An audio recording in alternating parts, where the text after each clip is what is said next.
අයිබෝවන් සුබුදෑසනක් වාසනාවන්ත ජයග්‍රාහී දවසක් ප්‍රාර්ථනා කරනවා ඔබට.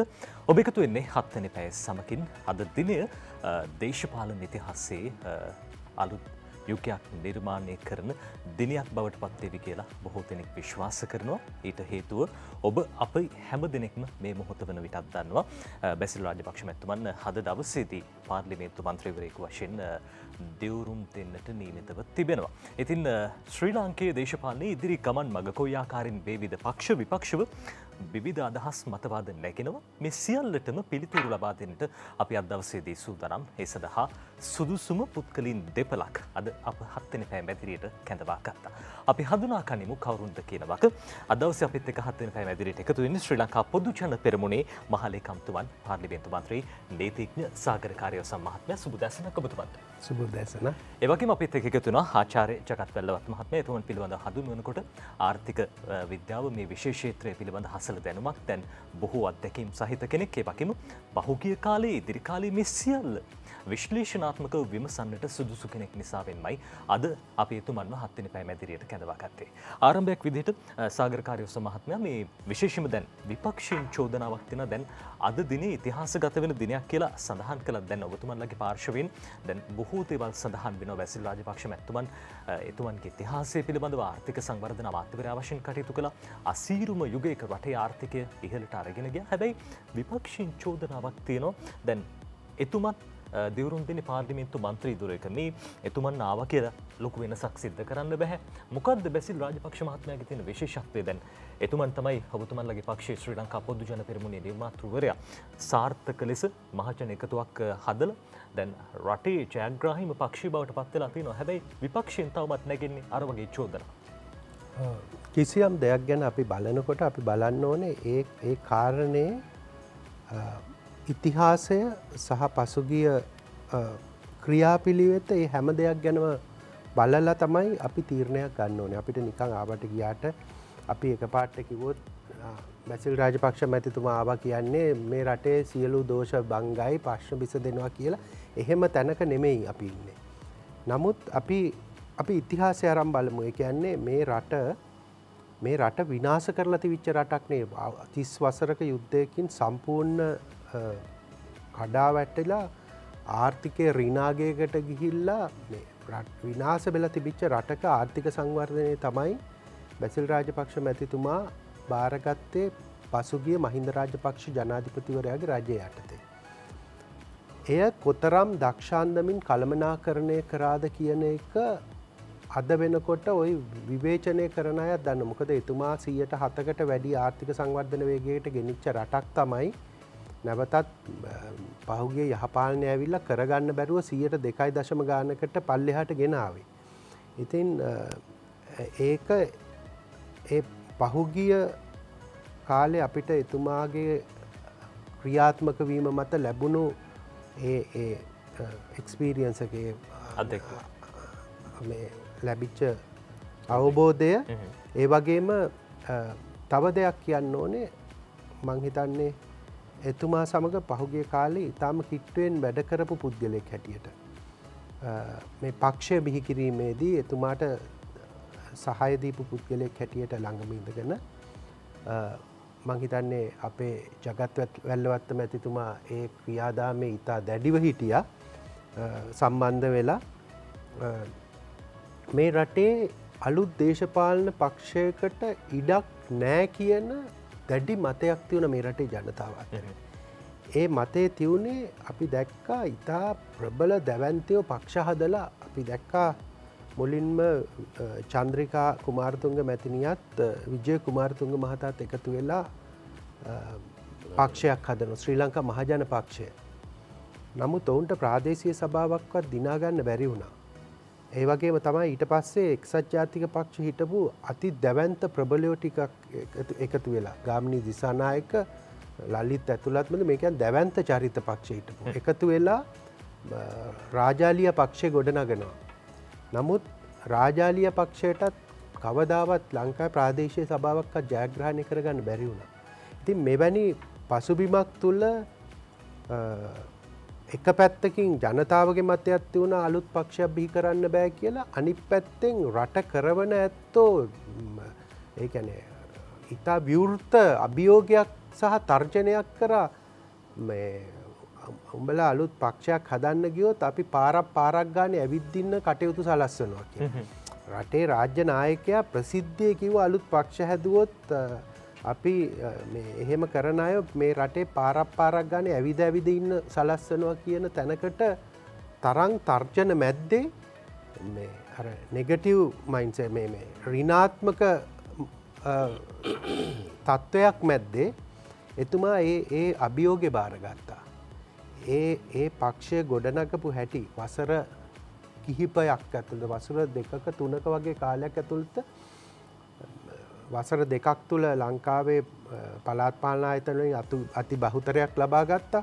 ඒකට බය වෙච්ච එවකට පැවති ආණ්ඩුව පළාත් සභා සම්පූර්ණයෙන් අහෝසි වෙන තත්ත්වයට නීති සම්පාදනය කර පළාත් සභා ඡන්දය තියාගන්න බැරි තරමට ඊළඟට ජනාධිපතිවරණ ලංකාවේ ජනාධිපතිවරයා බිහි කර අපේ පක්ෂයෙන් පාර්ලිමේන්තුවේ මේ 3න් 2ක බලයක් කවදාවත් ලබා ගන්න බෑ කියලා කියපු මේ ජේ.ආර්.ගේ ඡන්ද ක්‍රමය යටතේ 3න් 2ක බලයක් ලබා ගත්තා. ඉතින් ඒ කියන්නේ ඉතිහාසයේ කරපු කාරණා වලින් බැසිල් රාජපක්ෂ මැතිතුමා ඔප්පු කරලා තියෙනවා. අර කළ නොහැක්කක් නොමැත කියන එතුමාගේ උද්ෘත පාඨයක් තියෙනවා. ඒක ඇත්තටම සත්‍යයක් කියන එක. ඉතින් මේ වගේ තත්ත්වයක් යටතේ මං හිතන්නේ ඔබතුමා මට තව පොඩි වෙලාවක් දුන්නොත් මං කියන්නම් ඉතිහාසයෙන්ම තව දෙයක්. අර සාගකාරී සමහරවල් මේ දැන් විපක්ෂයෙන් නගන චෝදනාවක් තමයි මේ බැසිල් මහත්තයා දේශපාලනට ආවේ මේ මෑතකදී දැන් මේ බොහොම ටික කාලයක් රට දන්න චරිතයක් බවට පත් වුණේ මේ මෑතකදී කියලා. හැබැයි අර ඉතිහාස විමසා බලනකොට දැන් මැතිනියගේ රජයේ ශ්‍රී ලංකා නිදහස් පක්ෂයේ මහලේකම්වරයා වගේ මේ 1970 ඉඳන් මහින්ද රාජපක්ෂ මහත්මයා පිටිපස්සින් ඉන්න හැබැයි මේ දේවල් දන්නේ නැද්ද විපක්ෂේ මොකක්ද හේතුව? නෑ ඒක එතුමාගේ දේශපාලන ඉතිහාසය බැලුවොත් ඇත්තටම ශ්‍රී ලංකා නිදහස් පක්ෂයේ හිටපු තරුණ සංවිධානයේ ප්‍රබල චරිතයක් ඊළඟට මධ්‍යම කාරක සභාව හිටපු ප්‍රබල චරිතයක් එතුමා ඒ වගේම මං හිතන්නේ 77 මැතිවරණය මං දන්න තරමට එතුමා තරඟ කළාද මූර්තිකාර ආසනේ තරඟ කරා ඒ වගේ මේ ශ්‍රී ලංකා නිදහස් පක්ෂ දේශපාලනයේ හිටපු 70 දශකයේ හිටපු අති ප්‍රබල චරිතයක් ඒක මේ මං හිතා 77 අපි ලැබපු පරාජයත් එක්ක ශ්‍රී ලංකා නිදහස් පක්ෂය නැවත ප්‍රතිසංවිධානය කරන්න ඒ මහන්සි වෙච්ච පිරිස අතරේ ඊටාම ලොකු කාර්යභාරයක් ඉටු කරපු පුද්ගලයෙක් තමයි බැසිල් රාජපක්ෂ කියන්නේ. මම ඊට වැඩිය මේ මෑත ඉතිහාසය අපි එච්චර ඈතට යන්නේ නැතුව අපි මෑත ඉතිහාසය ගත්තොත් දැන් පහුගිය රජය මේ රටේ රාජ්‍ය පාලනය සම්බන්ධයෙන් සම්පූර්ණ අසාර්ථක වුණා. දැන් ඔවුන් මේ කිසි දෙයක් මතක නැහැ වගේ කතා කරාට මේ රටේ හැම තැනක්ම කඩන් වැටෙන අන්තිමට මේ රටේ ජනතාවට කොස්කොල ක්‍රෝටන් කොල කන්න කියලා කියන තරමට මේ රට කඩා වැට්ටුවා පහුගිය මේ රජය. ඉතින් හැබැයි බැසිල් රාජපක්ෂ මැතිතුමා අලුත් පක්ෂය නිර්මාණය කරුවාම කරද්දී එතුමා කියපු එක දෙයක් තමයි අපි පක්ෂයක් නිර්මාණය කළා රජයක් අරගෙන වැඩක් නැහැ. ඒ රජය තුලින් රටට ජනතාව බලාපොරොත්තු වෙන දේ ඉෂ්ට කරන්න බැරි නම්. ඉතින් එතුමා අපි විපක්ෂයේ ඉඳිද්දී එතුමා විශේෂ විද්වත් කමිටුවක් හැදුවා. ජගත් වැල්ලුවත් මැතිතුමා තමයි ඒ කමිටුවේ ප්‍රධානී හැටියට හිටියේ. විශේෂ විද්වත් කමිටුවක් හදලා ඒ කමිටුව යටතේ අනු කමිටු හැදුවා රටේ ආර්ථිකයට බලපාන සෑම අංශයක්ම සම්බන්ධ කරගෙන. ඒ සම්බන්ධයෙන් ඊට පස්සේ රටේ ඉන්න විද්වතුන් ඒ ප්‍රවීණයින් ඒ ක්ෂේත්‍රවල ඒ වගේම ඒ ක්ෂේත්‍රවලට අදාළ සියලු වෙනත් අපිට යම්කිසි දෙයක් ලබා ගත හැකි පුද්ගලයන් කැඳවලා ඔවුන් සමග වෙනම විවිධ අපේ පක්ෂ කාර්යාලය සහ විවිධ ස්ථානවල සාකච්ඡා වාර රාශියක් පවත්වලා මේ රට ඉදිරියට ගෙනියන්නේ කොහොමද අපි මේ රට අපි ඉදිරි වසර දෙකකදී අපි රටට කරන්නේ මොකද්ද වසර 5කදී ගෙනියන්නේ කොහොමද වසර 10ක් තුල අපි මේ රටට කරන්නේ මොනවද කියන මේ මහා සංවර්ධන සැලැස්මක් නිර්මාණය කරා. ඉතින් හැබැයි ඇත්තටම මං හිතන්නේ අපි මේ රට බාරගරගෙන මේ මාස 2-3කින් මේ ලෝකයේ මේ ව්‍යසනකාරී තත්ත්වයක් ඇවිල්ලා වසංගත තත්ත්වයක් ඇවිල්ලා මේ රට වහන්න වෙනවා අපිට මාස ගානකට. ඊට පස්සේ අපිට මොහොතක් දෙන්න අපි වෙලා බලන්නේ. හොඳ අපි කතා කරමු. අවාසනාවකට වගේ මේ ලෝකෙටම ඇතිවෙච්චේ භයානක වසංගත තත්ත්වය මත අපේ රටටත් ඍජු බලපෑම් එල්ල වෙලා තියෙනවා. ඉතින් ඒක නැතුව අපිට අර ක්‍රියාදාමයේ ඉදිරියට ගෙනියන්න තිබුණා නම් මං හිතන්නේ ජගත්වැල්ල මහත්මයාලා ඇතුළු ඒ බැසිල් රාජපක්ෂ මහත්මයාගේ උපදෙස් මට හදපු ක්‍රියාදාමයේ ඉදිරියට ගෙනියන්න අපිට අවස්ථාවක් තිබුණා. මං හිතන්නේ මේ රට තියෙන්නේ වෙනම තැනක. හොඳ අපි ඒ ගැන තවදුරටත් කතා කරමු. ඊට කලින් ආචාර්ය ජගත් වැල්ලවත්ත මහත්මයා අපිත් එක්ක ඉන්නවා. දැන් ජගත් මහත්මයා මේ දැන් අපි දකිනවා බැසිල් රාජපක්ෂ මහත්මයා ඒ වකට අමාත්‍යවරයෙක් වශයෙන් කටයුතු කළා. රටේ ආර්ථික සංවර්ධන අමාත්‍යවරයා නැගෙනහිරට නවෝදයක් කළා. උතුරට වසන්තය කැඳුවා. ඒ වගේම අවතැන්වුවන් 2,99,000ක් යලි පදිංචි කළා. යුද්ධේ නවතැන්වූ බොහෝ පිරිසක් යුද්ධය යන කාලෙත් රටේ ආර්ථිකය බොහොම ශක්තිමත්ව තියාගත්තා. මොකක්ද රහස? ප්‍රධාන කාරණාව තමයි දැන් අර ඔබ ඇසූ සමහර ප්‍රශ්න වලට මම ව්‍යතිරීකයන් එකතු කරන්න කැමතියි. ඒ තමයි මේ බැසිල් රාජපක්ෂ මහත්තයාගේ තියෙන සුවිශේෂත්වය මම දකින්නේ. එතුමා කවදාවත් වේදිකාවට මාධ්‍ය ඉස්සරහට ඇවිල්ලා මමයි මේක කරේ කියලා කියන කෙනෙක් නෙවෙයි.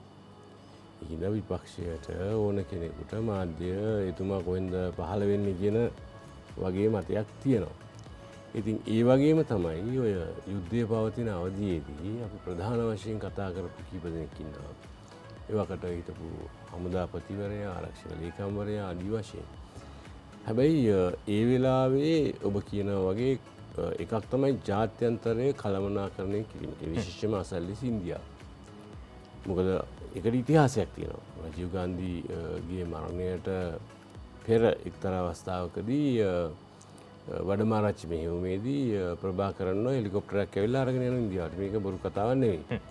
තව මොහොතක පරිප්පු දාලා ඒ තමන්ගේ ආධිපත්‍යය පතුරවනවා. ඉතින් ඒ උතිවිච්ච ඉන්දියාව සහයින් පසුව දිගින් දිගටම ත්‍රස්තවාදය ලංකාවේ පෝෂණය කිරීම සඳහා ඉන්දියාව යම්කිසි කාර්යභාරයක් කරන එකට හේතුව තමයි මේ ලංකාව දැන් අපි ගැන හිතනකොට අපි පොඩියට පේනවා වගේ උඩ ඉඳලා බලනකොට අපි නිකන් කුරුමිට්ටෝ වගේ පේනවා වගේ ලංකාව දුටුවේ විශේෂයෙන්ම ඉන්දියාවත් මේ බොහොම සුළු රාජ්‍යයක් මේක මොකද්ද කියලා. හැබැයි භූ දේශපාලන සිතිය මේ ලංකාව ඉතා වැදගත් තැනක මර්මස්ථානයක තියෙන. මේ පැත්තේ ඉන්දියාව තියෙනවා, මේ පැත්තේ චීනය තියෙනවා.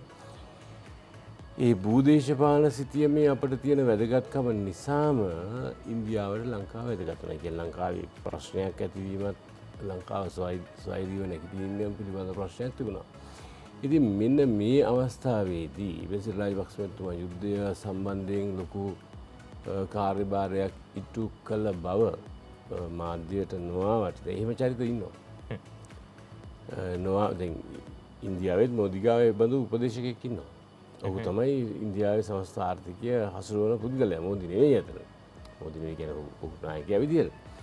ඉතින් ඒ වගේ මෙතුමත් ඔය කියන කාල පරාසය පුරා යුද්ධය අතරතුර එක පැත්තකින් මං හිතන්නේ මානුෂික මෙහෙයුම කියන වචනයම ගේන්නේ බැසිල් රාජපක්ෂ මහත්මයා. ඒකත් වෙන ඉතිහාසයක් තියෙනවා. එතකොට එතුමාට තිබිච්ච ප්‍රධාන කාර්යය තමයි පළවෙනුව උතුරේ සාමාන්‍ය ජනතාවගේ ආර්ථිකය ජීවිතය සුරක්ෂා කරන එක සහ ඔවුන් රැක බලා ගන්න එක. ඊටත් වඩා වැදගත් කාරණාව තමයි ජාත්‍යන්තර දේශපාලන කළමනාකරණයේදී එතුමා සමග තව ටීම් එකක් හිටියා. ඒ කාර්යය එතුමා කළා. අවසානයේදී අර ජීනීවා මානව හිමිකම් කොමිසමේ වාර්තාවේ එතුමාට තියෙන චෝදනාවක් ඊ තමයි 60,000කට අධික ප්‍රමාණයකට ආහාර දෙන එක නැතුව කියලා. ඒ කියන්නේ කොහේ හරි ගාවනවා. ඒ කියන්නේ ජාත්‍යන්තරය දන්නවා මේ පුද්ගලයාත් තාම වැදගත් මේ දේශපාලන භූමිකාවකදී. එතුමා ඊ අවස්ථාවේදී කරන ලද කාර්යභාරය පැහැදිලිව වෙති. එතුමාගේ තියෙන එක විශේෂත්වයක් එතුමත් ජනමාධ්‍යයට හෝ කොහෙට හරි එල කියන්නේ මම මේක කළා මේක කියලා කියන්නේ ඔකට අපි කියන්නේ අයි ස්පෙෂලිස්ට් කියලා. මම තමයි පොර කියලා කියන සංකල්පයේ එතුමා කවදාවත් නැහැ. ඉතින් ඒ නිසා එතුමාගේ කාර්යභාරය යුද සමයේදී වෙනත් ආකාරයකින් තිබුණා. හමුදා අපි මාධ්‍යවල දැක්කේ යුද හමුදාව නැත්නම් මෙහෙවන පිරිස් විතරයි දුටුවේ අපි. එතන ආරක්ෂක ලේකම්තුමා හිටියෙත් නැහැ තව කිව්වොත් එහෙම. ඒ කියන්නේ මාධ්‍ය මීඩියා ප්‍රොපගැන්ඩා එක ඇතුලේ.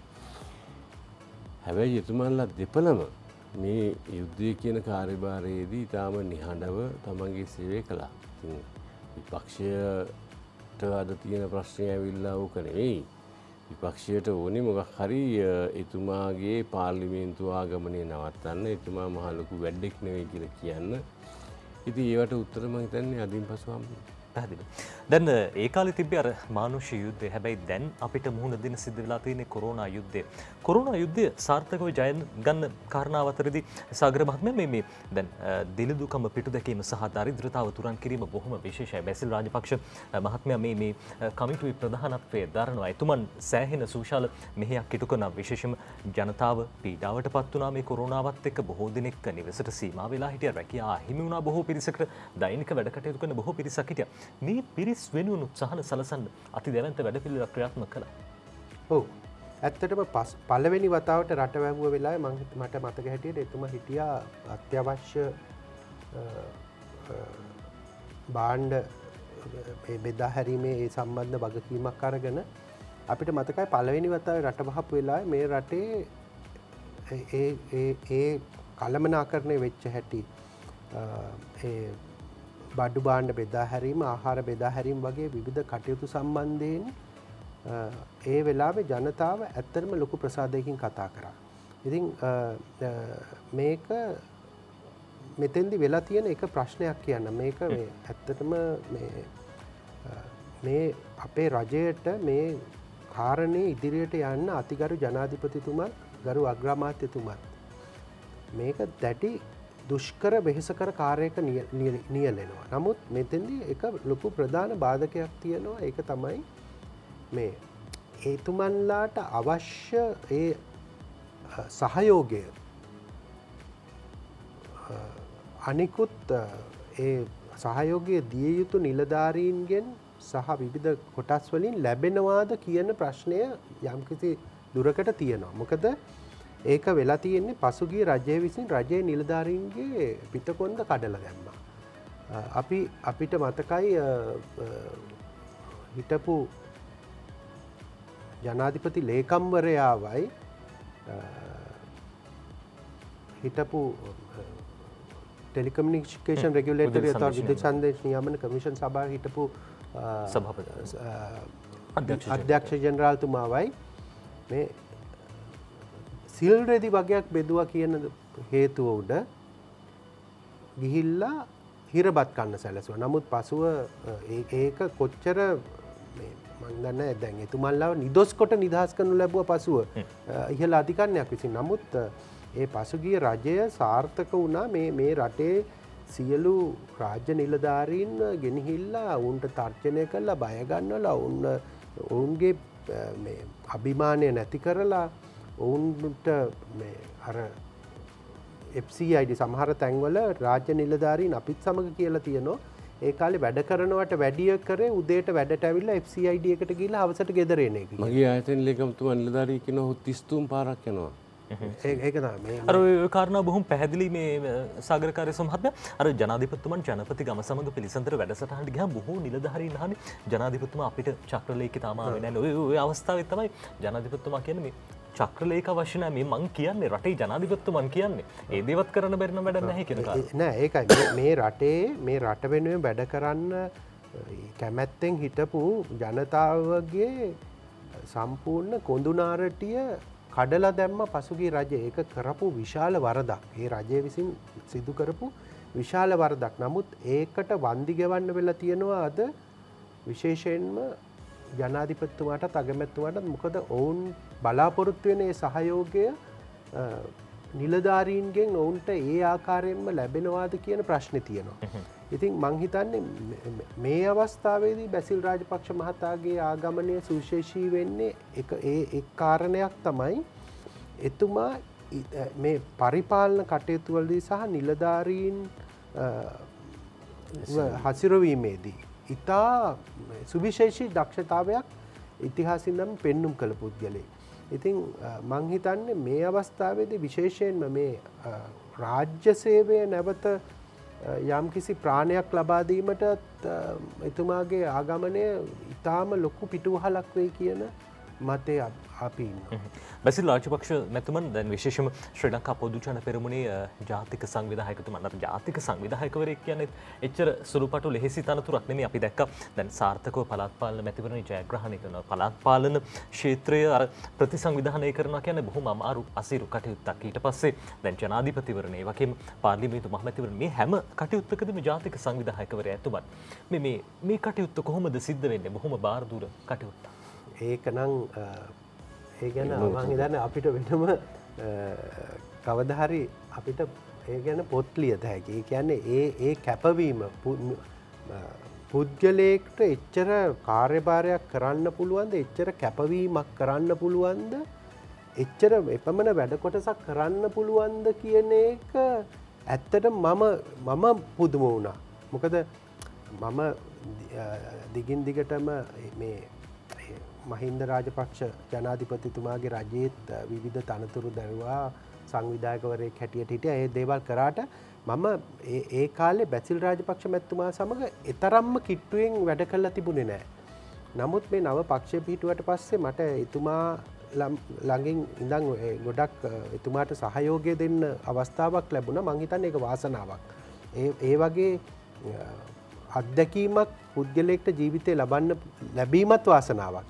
ඉතින් එතෙන්දී අපි මං කියන්න ඕනේ එවැනි ඒ කියන්නේ පුද්ගලයෙක්ට අන්තිමට මම දන්නවා එක්සත් ජාතික පක්ෂයේ එවකට වුන් කියා හිටියා අපිට බැසිල් රාජපක්ෂ වගේ කෙනෙක් අපේ පක්ෂේ හිටියා නම් අපේ රජය තව අවුරුදු 10ක් 15ක් අපිට ගෙනියන්න තියුණා කියලා. එවැනි තත්ත්වයකට මේ රටේ පිළිගැනීමක් ආවා එතුමා ඒ කරපු කාර්යභාරයත් එක්ක. මොකද ඒකනම් මං හිතන්නේ ඒ සැලසුම් සහගත. ඒ කියන්නේ එතුමාගේ තියෙන්නේ පළමුව යම්කිසි කාරණයක් කරන්න කලින් ඒ සම්බන්ධයෙන් දැඩි අධ්‍යයනයක් කරනවා. එතෙන්දී එතුමාට හිටියා ඒ සම්බන්ධයෙන් දැන් මං හිතන්නේ ජගත් වැල්ලවත්ත මහත්මයාලා ඔක්කොම ඒ සම්බන්ධයෙන් එතුමා ඒ කට්ටියක් ගෙන්නලා සාකච්ඡා කරනවා. ඊට අමතරව එතුමා වෙනම තනියෙන් ඒ සම්බන්ධයෙන් අධ්‍යයන කරන පොත් කියවනවා. ඒ හැම පැත්තෙම කරනවා යම්කිසි කාරණයක් කරන්න කලින්. ඊට පස්සේ එතුමා සැලැස්ම සකස් කරනවා. ඊළඟට ඒ සැලැස්ම සාකච්ඡා කරනවා.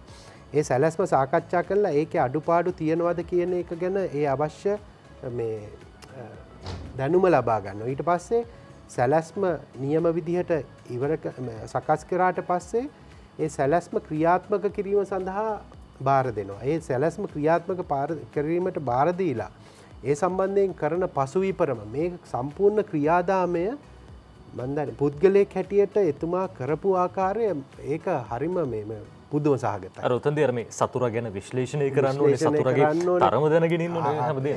ඒ වගේම එතුමා දන්නවා අපි මේ ඉදිරි පියවර මේ අඩිය තිව්වහම අපිට මේ විදිහට අපිට ප්‍රහාරයක් ආවොත් අපි කොතෙන්ට දාඩිය පිටිපස්සට ගන්න ඊළඟට අපි කරන්න දේ.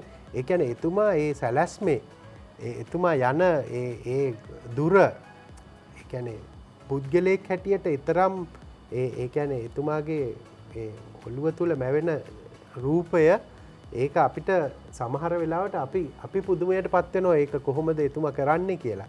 නමුත් ඒක මං හිතන්නේ ඒ පක්ෂය පිහිට වෙලා ඒ මැතිවරණ තුනට මුහුණ දීමේදී ඒ කටයුතු කරපු ආකාරය එය අපි ජීවිතේ ලබාගත්ත සුවිශේෂී සහ මං හිතන්නේ වෙන කිසිම පුද්ගලයෙක් ලබා ගන්න බැරි විශාල අත්දැකීම් ප්‍රමාණයක් අපි ලබා ගත්තා එතුමා ඒ හොඳයි කටයුතු කරපු ආකාරය.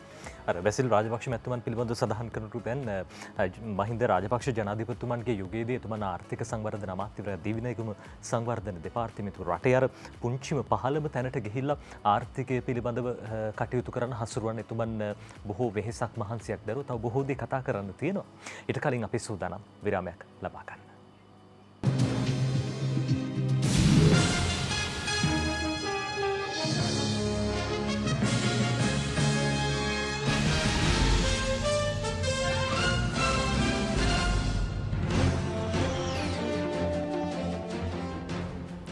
ඔබට අවතත් එකතු වෙන්නේ 7 වෙනි පැය සමකින් අපි අද දවසේ කතා කරන්නේ බැසිල් රාජපක්ෂ මැතිතුමන් අද දවසේ දැන් පාර්ලිමේන්තු මන්ත්‍රීවරයෙකු වශයෙන් දිවුරුම් දෙනවා. එතුමන් පිළිබඳව ශ්‍රී ලංකා පොදු ජන පෙරමුණේ නිර්මාතෘතුමන් ජාතික සංවිධායකතුමන් බැසිල් රෝහණ රාජපක්ෂන් දැන් ඉතිහාසයේ මේ ශ්‍රී ලංකා පොදු ජන පෙරමුණ බිහිවීම අහඹුවක් නෙවෙයි. එය උත්තුංග මහජන කැපවීමක ප්‍රතිඵලයක්. අසීමිත ධෛර්යයෙන් ශක්තියෙන් ගොඩනැගුණු පක්ෂයක්. ඊට මූලිකත්වය ලබා දෙන්නේ බැසිල් රාජපක්ෂන්. එතුමන් පිළිබඳව කතා කරනකොට අනිවාර්යෙන්ම ඒ පිළිබඳව අනිවාර්යෙන්ම කතා කළ යුතුමයි. ඒ නිසාමයි අද 7 වෙනි පැය ඒ සඳහා අපි යොදාගත්තේ ශ්‍රී ලංකා පොදු ජන පෙරමුණේ මහලේකම්තුමන් පාර්ලිමේන්තු මන්ත්‍රී නීතිඥ සාගර කාර්යවසම් මහත්මයා වගේම ආචාර්ය ජගත් වැල්ලවත්ත මහත්මයා මේ දෙපළ අද 7 වෙනි පැයට එකතු වෙන්නේ. දැන් ජගත් වැල්ලවත්ත මහත්මයා මේ දැන් බැසිල් රාජපක්ෂයන් පිළිබඳව කතා කරනකොට දැන් පහුගිය මහින්ද රාජපක්ෂ යුගයේදී එතුමන් ආර්ථික සංවර්ධන අමාත්‍යවරයා සමාජයේ කුඩාම ඒකකයේ පවුල ස්වයං රැකියාවන් ඇති කරන්න පවුල මේ කුඩාම ඒකකයේ නංවන්න බොහෝ වැඩපිළිවෙල ක්‍රියාත්මක වුණා. ත්‍රිවිධ පිළිබඳව කතා කරනකොට අදටත් ජනතාව බොහොම ප්‍රසාදයෙන් කතා කරනවා. එදා තිබ්බ නවෝදය සමහර වෙලාවට අද ගිලිහිලාද කියලා හිතෙනවා. දැන් කොරෝනා වසංගතයේ හින්දා මේ තත්ත්වය ටිකක් මේ ඇති වෙලා තියෙන බව තමයි බොහෝ දෙනෙක් කියන්නේ. කොරෝනාව තිබ්බේ නැත්නම් අදටත් ඒ කටයුතු ඒ ආකාරයෙන්ම සිද්ධ වෙන්න ඉඩකඩ තිබ්බා. කොහොමද එදා මේ සිද්ධ වෙච්ච දේ අදත් එක්ක ගලප ගන්න? ඉදිරි අනාගතයේදී මේ දේවල් නැවත නැවතත් සිද්ධ වෙයිද? මම විශේෂයෙන්ම කියන්න ඕනේ මේ මම බැසිල් රාජපක්ෂ මැතිතුමා දකින්නේ ස්ට්‍රැටජිස්ට් කෙනෙක් විදියට. කියන්නේ උපාය මාර්ගිකයෙක් විදියට. එතුමා ගරු ලේකම්තුමා කිව්වා වගේ බොහෝ දේවල් සැලසුම් කරනකොට තුන් කල්ම දකිනවා. ඉතිහාසයේ කොහොමද මේ අද මොකද සහ අනාගතයේදී මොකද වෙන්නේ කියලා. ඒ වගේ එක අවස්ථාවක් තමයි අපි කතා කළා වගේ ලංකාවේ දෙවනි දේශපාලන පක්ෂය ශ්‍රී ලංකා නිදහස් පක්ෂය එක්සත් ජාතික පක්ෂයත් එක්ක එකතු වෙනකොට එතුමා දුටුවා ලංකාවේ දේශපාලන ශාස්ත්‍රයේ විශාල වැකුම් එකක් නැත්නම් රික්තකයක් ඇති වෙනවා කියලා. ඒ රික්තකය උඩ මට්ටමේ සම්බන්ධතාවලින් එකතු වුණාට පාක්ෂිකයා ඇතෙන්න නැහැ. එතකොට ලෝක දේශපාලන දර්ශනය ඇතිවෙනවා අන්තෝනියෝ ග්‍රාම්සිම කියනවා කවදාවත් ඡන්දදායකයා මේ දේශපාලන රික්තකයක් තුළ ඉන්නේ නැහැ. එතකොට අවම වශයෙන් කියන්නේ වෙන විකල්පයක් නැත්නම් අඩු ගානේ කැරලිකාරීත්වයට හරි යනවා කියලා. ඉතින් මෙන්න මේ අඩුව එතුමා දැකලා තමයි පක්ෂය ගොඩනගන්නේ. දැන් ඔබ මගෙන් ඇහුවේ අධිකරු ජනාධිපති මහින්ද රාජපක්ෂ මැතිතුමාගේ සමයේ කොහොමද මේ ආර්ථිකය ගොඩනගන්නේ කියන එක. එතකොට ප්‍රතිපත්ති සම්පාදකයෙක් විදිහට මම කරපු කර්තව්‍යයන්හිදී එතුමා තමයි එහි පසුපස හිටපු ප්‍රධානම චරිතය. එතුමාට සමස්තය පිළිබඳව තියෙනවා පොදු දැක්මක්. ඉන් එකක් තමයි මේ ගම සංවර්ධනය කිරීම පිළිබඳව. ඒකට අපි ගත්තොත් 2005 වෙනකොට ගම නැගුම, මග නැගුම ආදී වශයෙන් එන සංකල්පවල සංකල්පධාරියා එතුමා සහ ඒවා ක්‍රියාවට නැංගුවා. ඒකටත් තවත් ඉතිහාසෙට ගියාම එතුමාට තිබෙනවා අදහසක් තමන්ගේ තාත්තා වෙල්විදානේ වරයෙක් විදිහට කොහොමද ගම රැක්කේ, කොහොමද උදේට නැගිටලා මේව කියන්නේ ගොවියා එන්නේ ඉස්සෙල්ලා කුඹරට එතුමාගේ වචන වලින්ම කියන්නේ ගිහිල්ලා තාත්තා බලලා එනවා, පුටුවක් තියන වඩලා ඉන්නවා. වෙලේ අයිතිකාරයෙකුට මේ කොහොමද මේ තාම වෙලට යනවද කියලා අහලා ඔව් අර ඔයාගේ කුඹුරේ අර වක්කඩ පොඩ්ඩක් කැඩලා නේද කියලා අහනවා. කියන්නේ එතුමාගේ මේ ජීවන දර්ශනයේ එන්නේ විශාල පසුබිමක් එක්ක. දැන් අපි බොහොම අඩු ලන්සුවට තිබ්බට වික්‍රමසිංහලට පරම්පරාවක් තිබුණේ නැහැ. දී සේනානායක තමයි UNP ගේ පරම්පරාව. වික්‍රමසිංහලයිනේ අතරමැදි. එහි දෙවනි ප්‍රධානම පරම්පරාව විදිහට තියෙන්නේ බණ්ඩාරනායක පරම්පරාව. හැබැයි ලංකාවේ දේශපාලන ඉතිහාසයේ හැමදාම මේ රාජපක්ෂ පරම්පරාව ලඝු කරනවා. ඒ ලඝු කරන්නේ උන් කොළඹ ශාස්ත්‍රයේ නෙවෙයි නිසා. හැබැයි යටත් වීතාවදී ඉඳලා එතුමාලා කරපු දේශපාලන කාර්යභාරයක් තියෙනවා. යටත් වීතවාදයට එරෙහිව වික්‍රමසිංහලා ගත්තත්, දී.එස්.සේනානායකලා ගත්තත්, බණ්ඩාරනායකලා ගත්තත් ඔවුන් මේ ලංකාවේ දේශපාලන භූමිකාවක් නිර්මාණය කරගන්නේ සුදු අධිරාජ්‍යයට යටත්වීතවාදීන්ට සමගාමීව ඔවුන් එක කටයුතු කළා. රාජපක්ෂවරුන් විතරයි ඊට එරෙහිව නැගී සිටපු පිරිස. ඉතින් ඒ වෙනම කතාවක්.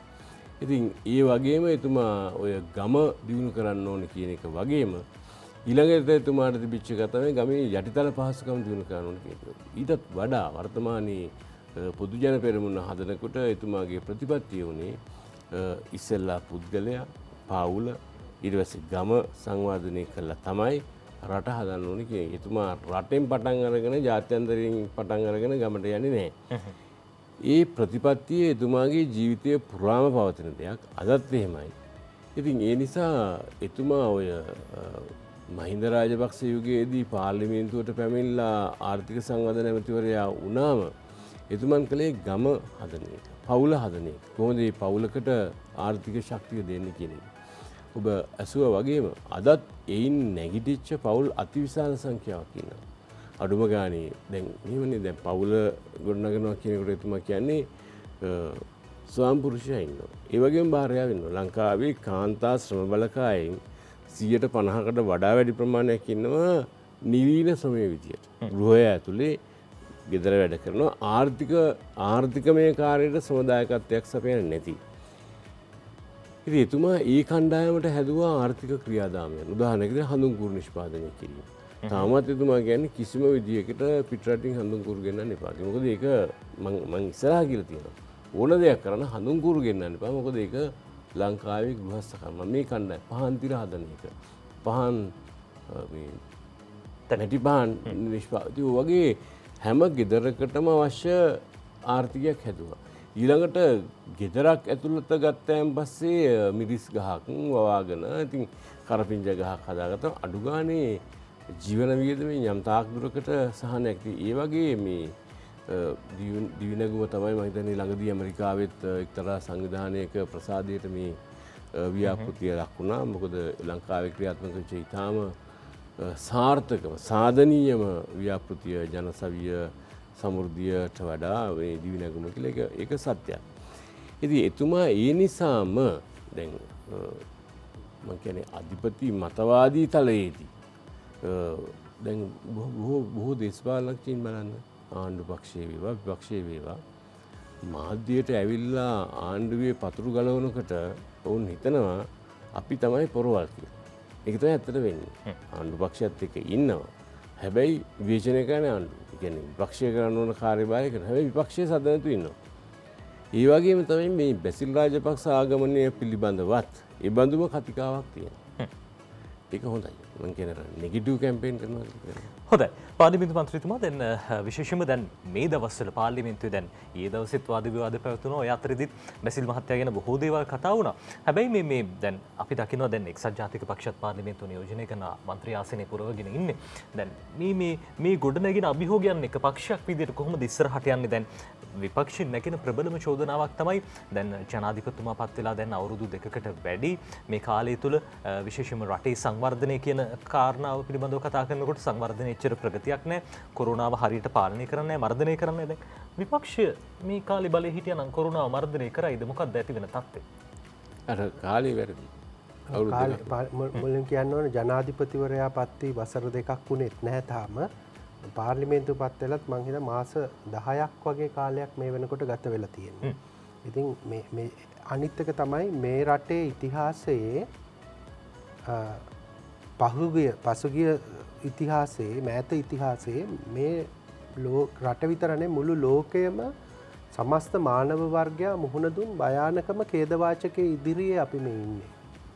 ඒ කියන්නේ මේක දැන් අපි දන්නෝ යුද්ධයක් තියුණාම අපි මේ උතුරු නැගෙනහිර යුද්ධ තියුණාට අපි දකුණේ හෝටලයක් කවදාවත් වැහුවේ නැහැ. මේ විදේශිකයෝ ලංකාවට ඇවිල්ලා දකුණේ හෝටල් ටික විදේශ සංචාරක ව්‍යාපාරයේ ඉතා සාර්ථකව ගෙනිච්ච ඉතා දැඩි යුද්ධයක් උතුරු නැගෙනහිර තියෙද්දී. ඉතින් එවැනි තත්ත්වයක් නෙමෙයි අද ඇවිල්ලා තියෙන්නේ. අපිට නොපෙනෙන සතුරෙක් ඇසට නොපෙනෙන සතුරෙක් නිසා අද මුළු ලංකාවේම සියලු සංචාරක හෝටල් වසා දමලා තියෙනවා.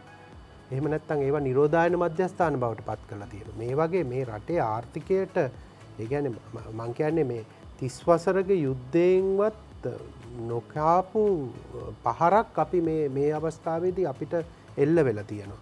ඉතින් මේ වැනි තත්ත්වයක් යටතේ මං හිතන්නේ ගෝඨාභය රාජපක්ෂ ජනාධිපතිතුමා ජනාධිපති වෙලා එතුමා සිදු කරපු කාර්යභාරය අති ප්‍රශංසනීයයි. මොකද අපි මේක සංසන්දනය කරලා බලන්න ඕනේ මේක මේ සමාජ මාධ්‍ය වලින් එතුමාට පහර ගැසීම මේවා කරනවා. ඒක වෙන ඒක දිහා ඒ විදිහට බලුවොත් එහෙම බලන්නේ නැතුව අපි මේක ජාත්‍යන්තරයේ අපේ අසල්වාසී රටවල් ලෝකයේ දියුණුවයි කිය සම්මත රටවල් එංගලන්තය ඇමරිකාව ජර්මනිය වගේ රටවල් මේ තත්ත්වයට මුහුණ දීලා තියෙන්නේ කොහොමද? ඒ වගේම අපේ කලාපේ රටවල් මුහුණ දීලා තියෙන්නේ කොහොමද? මේ කියන තත්ත්වය එක්ක ගත්තොත් මං හිතන්නේ අපි මේ රජයක් හැටියට මෙහිදී ගෝඨාභය රාජපක්ෂ ජනාධිපතිවරයා මෙන්ම මහින්ද රාජපක්ෂ අගමැතිතුමාගේ මේ රජය පසුගිය කාලය තුල සාර්ථක ගමනක් ගිහින් තියෙනවා. ඒක ගැන කවුරු හරි ඒක ගැන විවාද කරනවා නම් ඒ කුහකත්වයෙන් මිසක් නැතුව මේක මේ ඒ කියන්නේ මේ තියෙන තත්ත්වයන් යටතේ මේ කළමනාකරණය කරගන්න තේරුම් ගන්න. මේ අපේ රටට විදේශ විනිමය එන ප්‍රධාන මාර්ග එකක් සංචාරක ව්‍යාපාරයෙන් එන විදේශ විනිමය බිඳුවට බැහැලා. විදේශ විනිමය නෑ ඉන්නේ සංචාරක ව්‍යාපාරය. එතකොට අපිට අනිත් එක මේ විදේශ රැකියාව වලින් එන විදේශීය ශ්‍රමිකයන්ගෙන් අපේ රටට එන විදේශ විනිමය ප්‍රමාණයේ දැඩි අඩුවීමක් තියෙනවා. අපි දැක්ක පහුගිය දවස්වල ඒ රටවල් වල රස්සාවල් නැති වෙලා ඒ ගිය මේ ශ්‍රමිකයන් නැවත මේ රටට එනවා. ඉතින් සහවිදගෙන දැන් ඒ ශ්‍රමිකින් ලංකාවට එනකොටත් මේ ඔවුන් නිරෝධායනය කරන්නත් බැය වෙන්නේ වියදමින් රජයේ මුදල්. නෑ අපි ඒක රජය අපිට වගකීමක් තියෙනවා ඔවුන් වෙනුවෙන් වැය කරන්න. මොකද ඔවුන් මේ රටට වෙනුවෙන් විදේශ වෙනුවෙන් උපයලා මේ රටට ගෙනාපු මේ රටට වෙනුවෙන් දෙයක් කරපු කට්ටියක්. එය වෙනම දෙයක් කාරණයක්. නමුත් මං කියන්නේ රටක් හැටියට ආර්ථිකයක් හැටියට අපි මුහුණ දීලා තියෙන්නේ පහුගිය මේ යුද්ධ කාලෙවත් මුහුණ නොදුන්නු භයානක තත්ත්වයකට. ඒ වගේම තමයි මේ වෙන කිසිදු රටකට අපිට උදව් කරන්න පුළුවන් තත්ත්වයක අනිත් රටවල් නැහැ. හොඳයි අපිට මොහොතක් දෙන්න අපි වෙලා බලමු. සුරක්ෂිතව වේගවත් ලෙස ඉතා පහසුවෙන් ඉටු කර දෙයි. POC Smart Online Banking.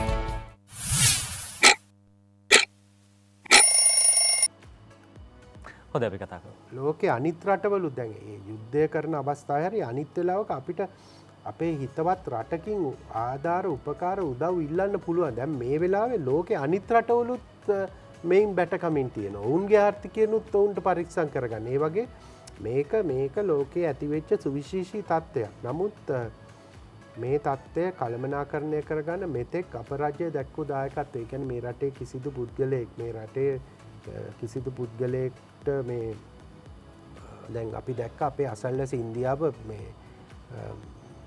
Chandrika පවා යවන තාක්ෂණයක් තියෙන රටක් වුණාට රූපවාහිනි වලින් අපි දැක්කා අසනීප වන රෝගීන්ට ඔක්සිජන් ටිකක් දෙන්න බැරුව පාරායිනේ මිය යනවා. 100 ගණන් දහස් ගණන් මිය යනවා. නමුත් අපේ රටේ මලමිනි පාවෙනවා. ගංගවල් වල මලමිනි පාවෙනවා පුච්ච ගන්න බැරුව. නමුත් අපේ රටේ අද වෙනකල් කිසිම තැනක පැමිණිල්ලක් නැහැ මේ අසනීප වෙච්ච ලෙඩෙක්ට බේත් ටික දෙයි ගන්න බැරුව මේ මිය ගියා කියලා. එහෙම නැත්තම් මිනිහෙක් බඩකින්නේ මැරුණා කියලා මේ මෙච්චර ව්‍යසනකාරී තත්ත්වයක් තියෙද්දි මං හිතන්නේ ජනතාව අපි මේ වගේ වෙලාවක ওই රනිල් වික්‍රමසිංහ මහත්තයා රාජිත් ප්‍රේමදාස මහත්තයා රට කරා නම් මං හිතන්නේ අපේ රටේ මිනිස්සු කොරෝනා වලින් නෙමෙයි මේ වෙනකොට මැරෙන්නේ බඩකින්නේ. ඒක යථාර්ථය. ඒ කියන්නේ මේක මේ දේශපාලන කෝණයකින් පාට කණ්ණාඩි දාලා බලන කෙනෙක් නැත්තම් බුද්ධිමත්ව හිතන්න පුළුවන් ඕන කෙනෙක්ට ඒක තේරුම් ගන්න පුළුවන්. ඉතින් ඒක මේ වෙලාවේ ගෝඨාභය ජනාධිපතිතුමා ඇතුළු අපේ රජය මේ කළමනාකරණය කරගත්ත විදිය මං හිතන්නේ සුවිශේෂයි. නමුත් මේ වගේ වෙලාවක අපිට සුවිශේෂී දක්ෂතාවයන් තියෙන අපිට දැන් මේ තියෙන්නේ අපිට අවස්ථාවක්. මේ අවස්ථාවේදී අපේ රටේ ආර්ථිකය මේ තියෙන මට්ටමින් දැන් මේ අපි කොරෝනා මර්ධනය කරනවා කොහොම හරි මේකට එන්නත් ටික ලබා දීලා මේක ඉවර කරනකොට ඊළඟ පිම්ම පනින්න මේක සාමාන්‍ය විදිහට නෙමෙයි මේක මීට වැඩිය ඉතා මං හිතන්නේ ජවයකින් යුතුව කළ යුතුයි. ඉතින් ඒ ශක්තිය තියෙන පුද්ගලයා නිවැරදි පුද්ගලයා තමයි මේ වෙලාවේ මේ රජයට කෙලින්ම එකතු වෙන්නේ. හොඳ ඔය ඔබතුමා කියන කාරණාව ඇතුළේ මේ බොහෝ දෙනෙක් අහන දෙයක් තමයි මේ වැඩ කටයුතු කරන පාර්ලිමේන්තුවටම එන්න ඕනේද? පාර්ලිමේන්තුවෙන් පිටත ඉඳගෙන දෙයක් කරන්න බැරිද? දැන් බැසිල් රාජපක්ෂ මහත්මයා අපි දැක්ක දිනිඳුකම් පිටු දැකීමේ දරිද්‍රතාව තුරන් කිරීමේ මේ කමිටුවේ ප්‍රධානීත්වයේ දරනවා.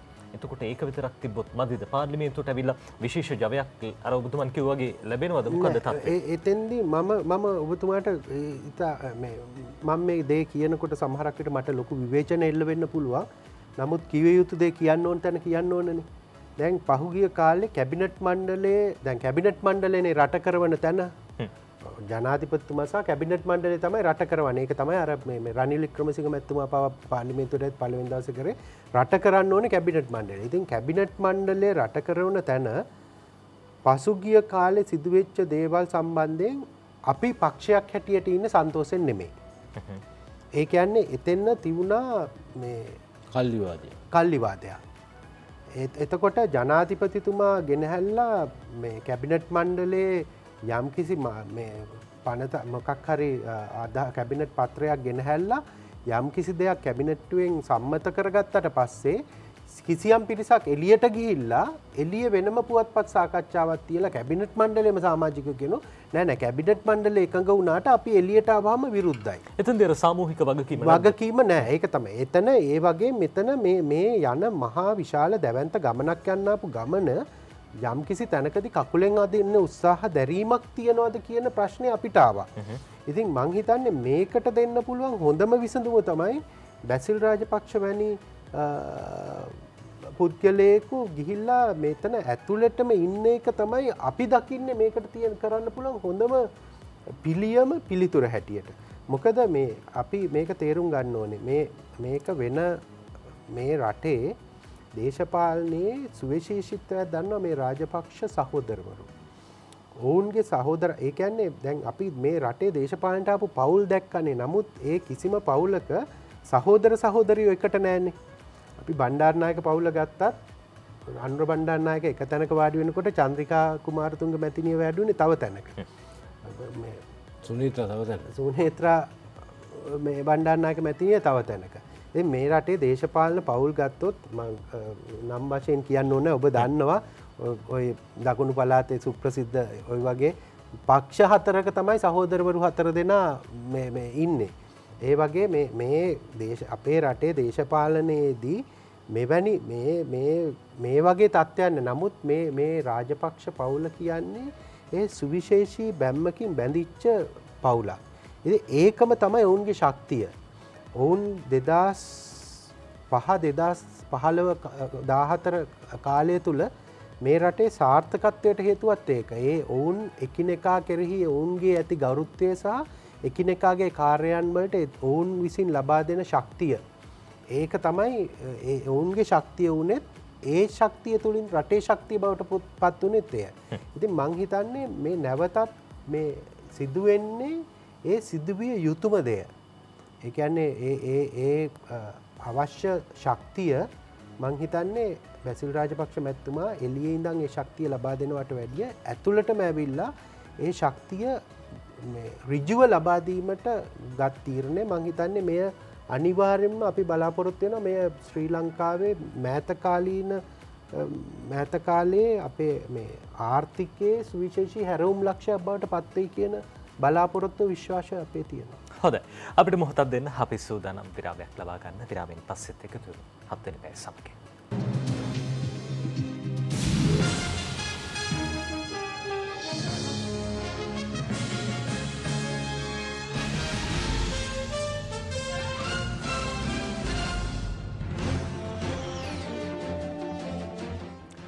ඔබට එකතු වෙන්නේ 7 වෙනි පැය සමගින් ශ්‍රී ලංකා පොදු ජන පෙරමුණේ මහලේකම්තුමන් පාර්ලිමේන්තු මන්ත්‍රී නීතිඥ සාගර කාර්යසම් මහත්මයා වගේම ආචාර්ය ජගත් වැල්ලවත්ත මහත්මයා අද දවසේ 7 වෙනි පැයට එකතු වෙන්නේ. දැන් මේ අපිට කණින් කොණින් ඇහෙනවා බැසිල් මහත්තයා අද දවසේ දැන් පාර්ලිමේන්තු මන්ත්‍රීවරයෙක් විදිහට දිවුරුම් දීලා මේ අමාත්‍යාංශයේ දිවුරුම් දෙනවා අර අමාත්‍යාංශයේ දිවුරුම් දෙනවා මේ කණින් කොණින් ඇහෙන කතා. හැබැයි මොන අමාත්‍යාංශයක දිවුරුම් දුන්නත් දැන් බැසිල් මහත්තයා බැසිල් රාජපක්ෂ මහත්මයා මේ කරපු දෙයක් ගැන රටේ ජනතාව දන්නවා. පහුගිය කාලේ විශේෂයෙන්ම එතුමන් කොයි වගේ කටයුතු කළාද කියන කාරණාව දන්නවා. දැන් ජගත් වලත මහත්මයා දැන් ඉස්සරහට රටේ ආර්ථිකය නංවන්න ඕනේ. දැන් පහුගිය අවුරුද්දේ දෙවෙනි කාර්තුවේ අපේ රටේ ආර්ථිකය ඍණ තත්ත්වයටපත් වුණා. හේතුව කොරෝනා වසංගතය. කාටවත් ගැලවෙන්න බැහැ. ලෝකේ බොහෝ රටවල ඒ තත්ත්වයක තිබ්බා. දැන් ඒ තත්ත්වෙත් එක්ක කොහොමද අපි ඉස්සරහට රට ගෙනියන්නේ? විශේෂයෙන්ම බැසිල් රාජපක්ෂ මහත්මයාගේ මේ පාර්ලිමේන්තු මේ ආගමනයත් එක්ක කොයි ආකාරයට රටේ ආර්ථිකය හැසිරෙයිද? ඒකට තව චුටි එකතු කිරීමක් කළොත් එහෙම රටේ ජනතාවත් දන්නවා ඊට වඩා හොඳට විපක්ෂයක් දන්නවා බැසිල් රාජපක්ෂ කියන්නේ කවුද. ඒක ඉතා පැහැදිලි. ඒක විපක්ෂය ඇතුළෙන් එන විරෝධතාව තමයි දැන් උදාහරණයක් විදිහට මේ කොරෝනා වසංගතය පටන් ගත්තාම විපක්ෂය හැම වෙලාවෙම හිටියේ මේකෙන් රට ගලවා ගන්න දායක වෙන්නේ කොහොමද කියන තැනක නෙවෙයි. මේකෙන් කොහොමද මේ ආණ්ඩුව අපහසුතාවට පත් කරන්නේ අර්බුදයට ගෙනියන්නේ කියන කාරණාව. හැබැයි මහලේකම්තුමා කිව්වා වගේ මේ රටේ මිනිස්සු කොරෝනා නිසා මරණයට පත් වෙලා තියෙන අද 2000ක විතර සංඛ්‍යාවක්. ඒ වගේම මේ හේතුව නිසා ආර්ථිකය කඩා වැටීම ඇතුලේ කිසිම පුද්ගලයෙක් කුසගින්නෙන් මැරෙලා නැහැ. අපි දකින්නේ ඉන්දියාව වගේ කන්න දීපල්ලා කියලා කරන උද්ඝෝෂණ. ඒ වෙනුවට එන්නේ පොහොර දියව් කියන උද්ඝෝෂණයක්. ඒවා දේශපාලනිකයි. පාර දියව් කියන උද්ඝෝෂණයක්. මේවා විපක්ෂය විසින් මතු කරන්න උත්සාහ කරන මේ ආණ්ඩුවේ දුර්වලකම් විදිහට. හැබැයි ආර්ථිකය කළමනාකරණය කිරීමේදී ආණ්ඩුව අතිශයින් සාර්ථකයි. ඉතින් ඒ වගේම බැසිල් රාජපක්ෂ මැතිතුමාගේ ආගමනය අද සිද්ධ වුණාට එතුමාට ඕනනම් ඉතින් කිසි කරදරයක් නැතුව ආණ්ඩුව පිහිටවනකොටම පාර්ලිමේන්තුවට එන්න පුළුවන්. එතුමා බොහෝ දෙනෙක් අහනවා ඇයි මේ අවස්ථාවේදී බැසිල් මහත්තයා පාර්ලිමේන්තුවට එන්නේ සහ දැන් ආණ්ඩුව පිහිටවන අවස්ථාවේදී එන්න තිබ්බන කියන කාරණාව. ඒක තමයි මම කියන්නේ එතුමාට මන්ත්‍රී ආසනයක් හරි අමතිකමක් හරි ඕන වුණා නම් එතුමාට ඒක කරන්න තිබුණා. හැබැයි මේ මොහොතේ දැන් සමහරු කියනනේ මේ අගමැතිතුමා ෆේල්ද ජනාධිපතිතුමා ෆේල්ද ඒකද බැසිල් රාජපක්ෂ එහෙම එකක් නෑ. ඒ දෙපළම සාර්ථකයි. එතුමා මේ ප්‍රධාන භූමිකාවේ මෙතුමා කිව්වා වගේ කැබිනට් එකට අවශ්‍යතාවක් තිබෙනවා ජාත්‍යන්තර වශයෙන් දේවල් කළමනාකරණය කරනවා ආර්ථිකය කළමනාකරන ඒකට එතුමාගේ දායකත්වය බැසුවා වගේ අර මේ දුගීකම පිටු දැකීමේ කාර්ය සාධන බලකායේ කොරෝනා පිටු දැකීමේ බලකායේ ඉන්නවට අමතරව පාර්ලිමේන්තුවට පැමිණිය යුතු මොහොතක් වෙන්නේ මේ මොහොතේ නැවත වරක් රටේ ආර්ථිකය ශක්තිමත් කර ගැනීමට අවශ්‍යයි. ඉතින් ඒක මමත් හිතනවා මේ හොඳම වෙලාව. එතුමා පෞද්ගලිකව ගත්තාම කියන්නේ අදවත් එතුමාට කිසිම උවමනාවක් නැහැ. තමන් මේ පක්ෂය කරගෙන ඉන්නවට ඇරෙන්න මේ වගකීම් බාර ගන්න. හැබැයි ඉල්ලන්නේ අපි. ඉල්ලන්නේ රටේ ජනතාව. ඔබතුමා දැන් එන්න ඕනේ කියලා. ඒක ජනාධිපතිතුමාගේවත් අගමැතිතුමාගේවත් අසාර්ථකමක් නිසා නෙවෙයි. මේ ආර්ථිකය කොහොමද කළමනාකරණය කර යුත්තේ මොනවද කොයි වෙලාවටද පියවර ඉස්සරහට තියන්නේ පස්සට තියන්නේ කියන එක මේ රාජපක්ෂ ත්‍රිත්වයම හොඳින් දන්නවා. ඉතින් විපක්ෂයට තියෙන ප්‍රශ්නය මෙතනදී මේ ආගමනයත් එක්ක ඔවුන් තව බඹ ගානක් පස්සට විසුවේ කියන එක. මොකද එතුමා මම දකින විදිහට එතුමා කල්පනා කරන විදිහ එක්ක ලංකාවේ නෙවෙයි දකුණු ආසියාවේ හෝ ආසියාවේ තව පෑහෙන්න මිනිහෙකුත් නැහැ කියලා මම හිතන්නේ. ඒක දුරින් ඉඳලා කාටවත් තේරෙන්නේ නැහැ. එතුමා කල්පනා කරන විදිහක් තියෙනවා. ඉතින් ඒ නිසා රටේ ජනතාව ඒ පිළිබඳ සතුටු වෙනවා. විපක්ෂය සතුටු වෙනවා ඒ කාරණාව නිසාම. හැබැයි අවසාන වශයෙන් ගත්තයන් පස්සේ ආර්ථිකය කළමනාකරණය කර ගැනීමට එතුමාගේ දායකත්වයත් අවශ්‍යයි. හොඳයි ජගත් මහත්මයා මේ දැන් රටේ ප්‍රේක්ෂක ජනතාව විමසන දැන් අද උදේ පත්තරවලත් සටහන් වෙලා තිබ්බ බැසිල් මහත්මයා මේ මුදල් අමාත්‍යවරයා විදිහට දියුණුම් දෙන්න සූදානමක් තියෙනවා කියලා. මොකද්ද තත්ත්වය? ඔබතුමන්ට ඉඟියක් හරි දෙන්න පුළුවන්ද? නෑ මෙහෙමයි බැසිල් රාජපක්ෂ මැතිතුමා පාර්ලිමේන්තුවට ප්‍රවේශ වෙනකොට ඒක ඇත්තටම මොන අමාත්‍යාංශයේ දියුණුම් දෙනවද කියන එක අපි සතු දෙයක් නෙවෙයි. ඇත්තටම මේක ජනාධිපතිවරයා විසින් ප්‍රකාශයට පත් කළ යුතු දෙයක්. ඒ වගේම මුදල් ඇමතිවරයා වශයෙන් ඉන්නේ ගරු අග්‍රාමාත්‍යතුමාද වෙනකොටත් එතුමන්ලා තීරණයක් කරනවා නම් මේ වගකීම අපේ සහෝදරයාට දක්ෂයට දෙන්න ඕනේ කියලා එහෙම දෙයක් වෙන්න පුළුවන්. හැබැයි එකම කාරණාව ඇවිල්ලා මේ වෙලාවේ එතුමා පාර්ලිමේන්තුවට ප්‍රවේශ වෙනකොට කැබිනට් මණ්ඩලයේ වාඩි වෙනකොට ආර්ථිකයේ යම් පමණක් හැසිරවීමේ බලයක් අවශ්‍යයි. එහෙම නැතුව නිකන් හුදු අමාත්‍යවරයෙක් වීම නිසා විදුලි බල හරි බල ශක්ති හරි හොඳ එහෙම එකක වෙන්න බෑ. ඉතින් ඒ බලය සහිතව තමයි මම කල්පනා කරන විදිහට එතුමා ඉන්නේ. එතුමාගේ නැවත පාර්ලිමේන්තු ආගමනයට ඒ වගේම ලංකාවේ ආර්ථිකය කෙරෙහි වඩා සුබවාදී හෙට දවසක් වෙනුවෙන් එතුමාට සුභාශිංසනය කරනවා. ඒ වගේම මේ ආර්ථිකය ගොඩ දාන්න අමාරු තැනක නැහැ. විපක්ෂය මොනවා කිව්වත් මේ කළමනාකරණය කළ හැකි එකක්. පැහැදිලි. රටේ ජනතාවට වැදගත් වෙන්නේ ආර්ථිකය කළමනාකරණය සහ රටේ ජනතාවගේ ආර්ථිකය තව ටිකක් හරි ඉහළ මට්ටමකට පැමිණෙන එක. ඒ සඳහා අපි විශ්වාස කරන දැන් අද බැසිල් රාජපක්ෂ මහත්මයාගේ ආගමනයත් එක්ක රටේ ආර්ථිකයේ සුබවාදී සුබදායි තැනකට ගමන් කරයි කියලා අපි එතුමන්ට සුභාශිංසනය කරන්න සූදානම් මාධ්‍යචාලයක් විදිහට. එසේනම් අපි අද 7 වෙනි පැය සාකච්ඡාව අවසන් කරන්න සූදානම් වෙන්නේ. අද 7 වෙනි පැයට එකතු වුණේ ශ්‍රී ලංකා පොදු ජන පෙරමුණේ මහලේකම්තුමන් පාර්ලිමේන්තු මන්ත්‍රී නීතිඥ සාගර කාර්යවසම් මහත්මයා. ඔබතුමන්ට බෙහෙවින්ම ස්තුතියි අපිත් එක්ක එකතු වුණාට. ඒ වගේම ආචාර්ය ජගත් වැල්ලවත මහත්මයා ඔබතුමන්ටත් බෙහෙවින්ම ස්තුතියි අපිත් එක්ක එකතු වුණාට. රට හසුරුවන දෑත ශක්තිමත් කරන්න ඔබ දෙපළටත් දායකත්වයක් ලබා දෙන්න හැකියාව ලැබෙන්න කියලා අපි ප්‍රාර්ථනා කරනවා. අපේ සූදානම සමුගන්න යලිත් හෙට උදේ 7ට අපි ඔබ මුණ ගැහෙන්න සූදානම්. ඔබට සුබ දවසක්.